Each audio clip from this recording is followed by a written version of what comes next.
The ark's inner dynamics, community, purification, life, and time.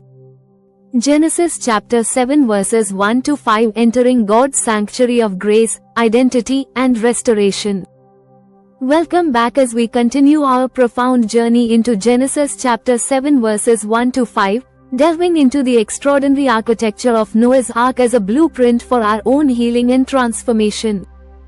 In our last session, we explored the divine invitation to come into the ark and how God's gaze defines us as righteous. Today, we shift our focus to the mystical mathematics of community, the alchemical process of purification, the resurrection power of divine life, and the transformative nature of time within the ark's walls. 3. The mystical mathematics of covenant community. Bayit, the household gathered. The call is profoundly personal and communal. You and all your household, emphasizes that salvation is never an isolated journey but one carried together, a shared walk into refuge and healing. This communal aspect highlights God's covenantal desire for generational blessing and restoration. He saves not just individuals but families, bloodlines, and communities, weaving them into His larger redemptive tapestry. Indeed, righteousness is never meant to be private. When one person walks faithfully with God, it can open the door for many others to be rescued. Let's explore the mystical mathematics of this concept.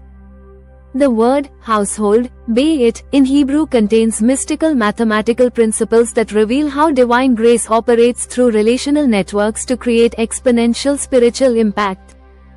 The Hebrew letters bet yod tav form a numerical value of 412, which in Jewish gematria connects to words meaning to perfect and to complete, revealing that God's salvation always operates through perfected relational systems. Ancient tabernacle measurements followed specific mathematical ratios that created harmonic resonance between earthly and heavenly realms. Your household, bayit, is designed to operate according to these same sacred geometric principles, creating a resonance field that amplifies divine presence and accelerates spiritual transformation for everyone within its influence. Saint John Chrysostom taught that the Christian household becomes a little church, where divine liturgy is practiced not just through formal worship, but through every interaction, conversation, and shared experience. The bayit principle reveals that your healing journey creates ripple effects that sanctify your entire relational ecosystem. Modern systems theory confirms that changes in one part of a relational system create corresponding changes throughout the entire network. The Hebrew understanding of bayit operates at this systemic level, where your personal transformation with God initiates **** cascading transformations **** that can heal generations of dysfunction and establish new patterns of blessing.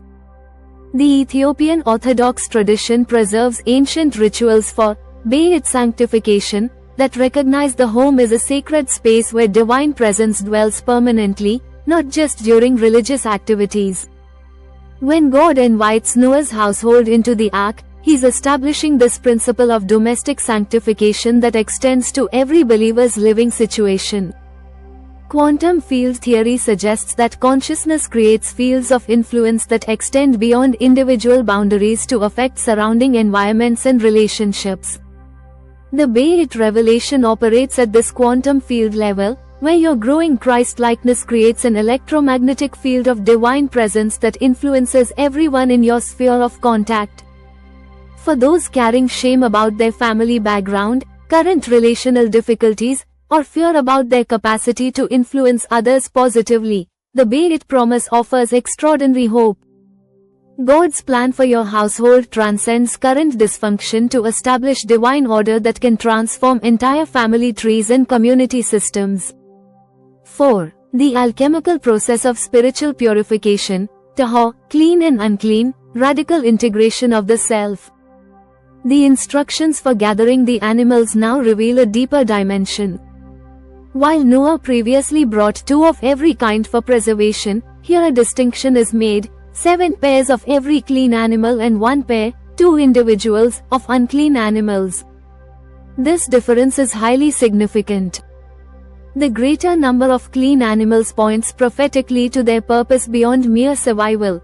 They would be used for sacrifice after the flood, initiating a renewed covenant relationship between God and humanity. This foreshadows the need for atonement and worship in the new world, a clear call to deeper communion with Father God.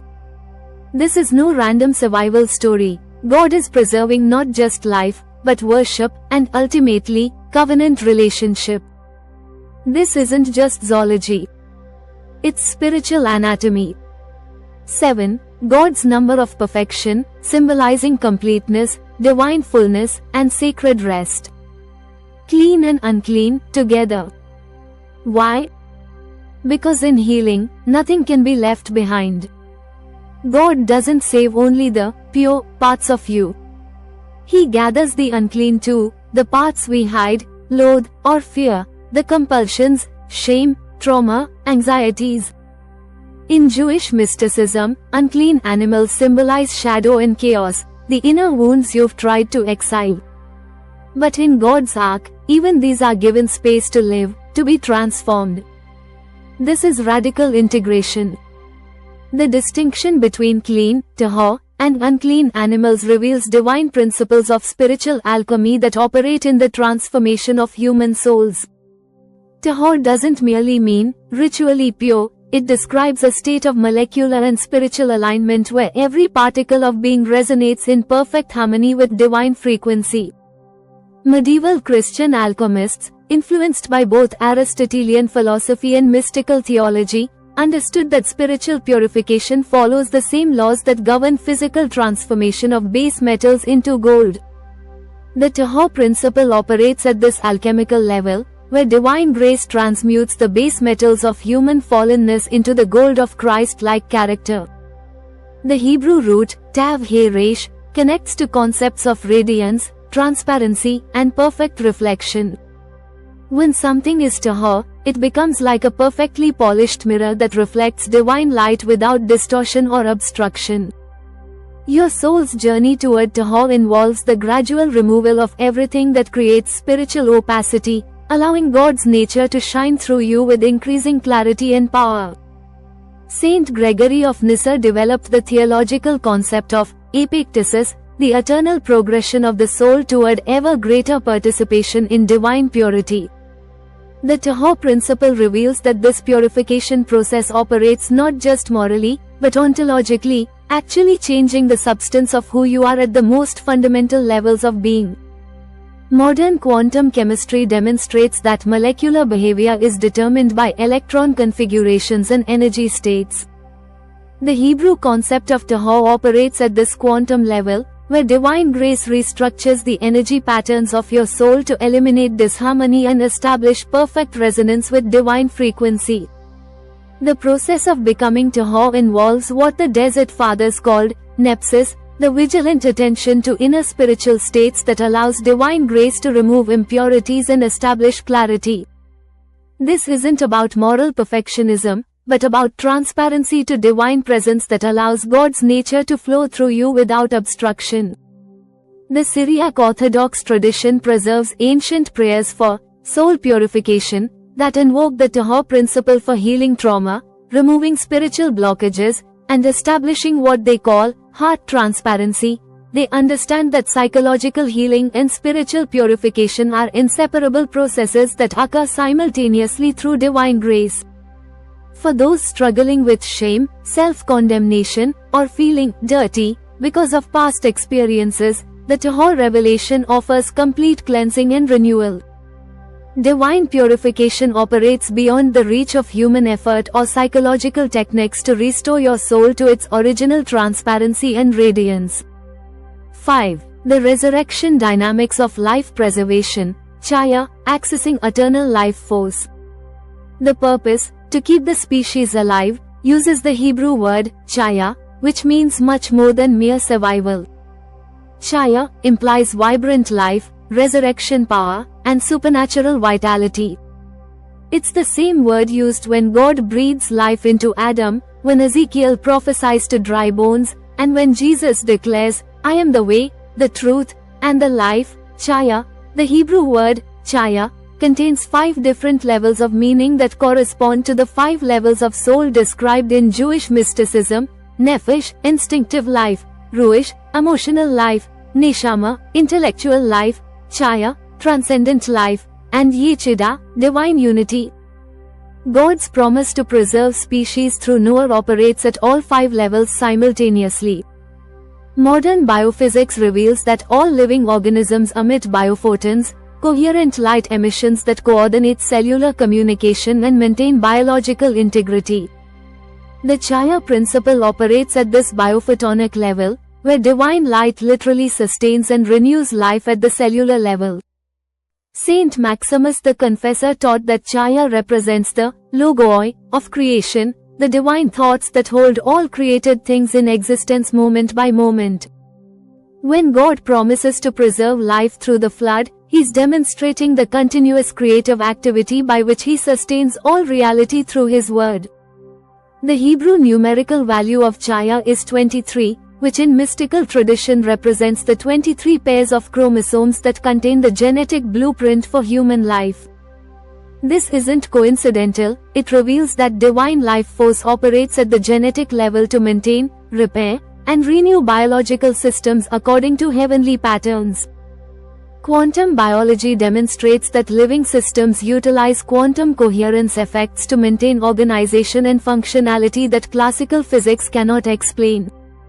The Chaya principle operates at this quantum biological level, where divine consciousness maintains coherent life patterns even in conditions that should theoretically produce chaos and death.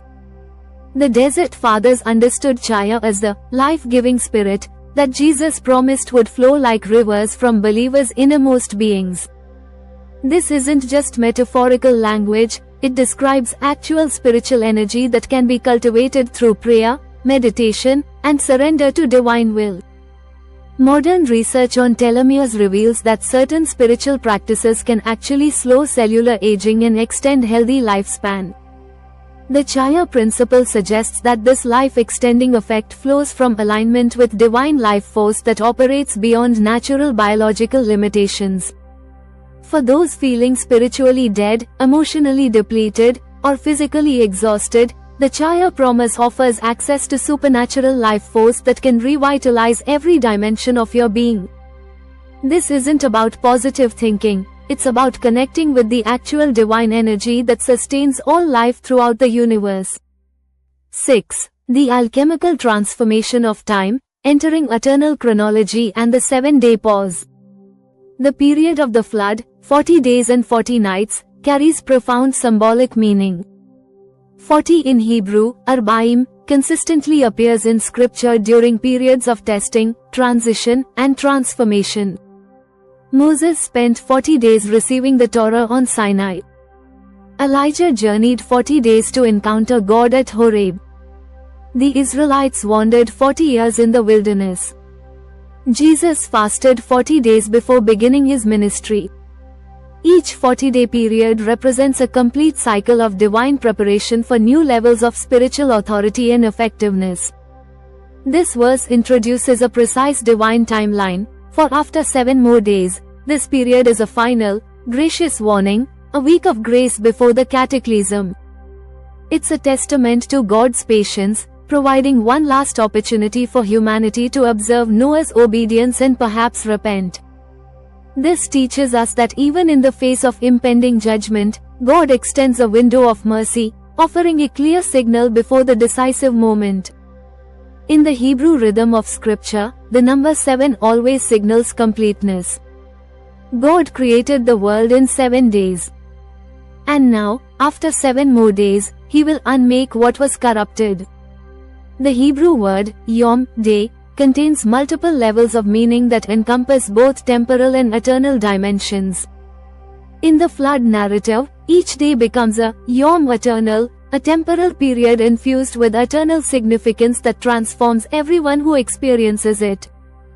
Saint Augustine's Confessions explores the mystical nature of time, recognizing that divine experience transcends temporal sequence to create eternal moments where past, present, and future converge in transformative encounters with divine presence. The mystical tradition speaks of tempora mystica, sacred times when the veil between earthly and heavenly realms becomes thin, allowing accelerated spiritual transformation that would normally require years or decades to achieve. Chronobiology reveals that human consciousness operates according to multiple rhythmic cycles that can be synchronized with external environmental patterns. The 40-day flood period establishes optimal chronobiological conditions for complete psychological and spiritual transformation. The number 40 in Hebrew, Arbaim, represents the completion of a full transformative cycle that prepares consciousness for entirely new levels of spiritual operation. This principle operates in every believer's journey towards spiritual maturity and emotional wholeness. Modern physics recognizes that time is relative to the observer's frame of reference and can be dilated or compressed under certain conditions. Spiritual experience operates according to similar principles, where moments of divine encounter can contain lifetimes of growth and transformation. The ark floating on flood waters represents consciousness suspended between old and new worlds, existing in the eternal now where divine transformation occurs without reference to past limitations or future anxieties. Why wait 7 more days? Because deep transformation begins in stillness. This is liminal space, a sacred pause, a womb of waiting, a Sabbath of the soul. In Jewish mystical tradition, this is Ayin, the fertile nothingness before creation.